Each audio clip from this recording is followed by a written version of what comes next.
आपको पता है सेना में अग्निपथ योजना चली थी और अग्निवीर जो पहला बैच गया था वो 2022 में गया था। 2026 में करीब सितंबर में पहला बैच 4 साल पूरे करके उनमें से 75% बच्चे रिटायर होकर के घर आ जाएंगे और उसके बाद सरकार की ये कोशिश है कि उन सभी बच्चों को नौकरी जरूर दी जाए और वो भी सरकारी। तो उसका पहला रुझान गृह मंत्रालय के अंडर आता ही है एक फोर्स बीएसएफ। बीएसएफ ने अपना गजट नोटिफिकेशन जारी कर दिया है कि हम अग्निवीरों के लिए जितनी भी वैकेंसीज हमारी हर साल एसएससी के थ्रू आती हैं उन अग्निवीरों के लिए हम 50% सीट रिजर्व रखेंगे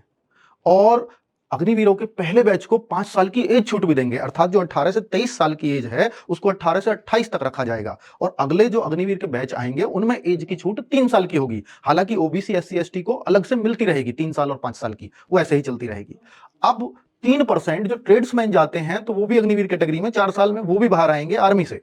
तो उनके लिए भी 3% कोटा इन्हीं भर्तियों में रखा गया है, अर्थात 100% भर्तियों में से 50% अग्निवीरों के लिए और 3% ट्रेड्समैनों के लिए चला जाएगा बीएसएफ की भर्तियों का। बचेगा 47% और उसमें 10% आपके एक्स सर्विसमैन पहले से ही होते हैं जो आर्मी से रिटायर्ड होते हैं।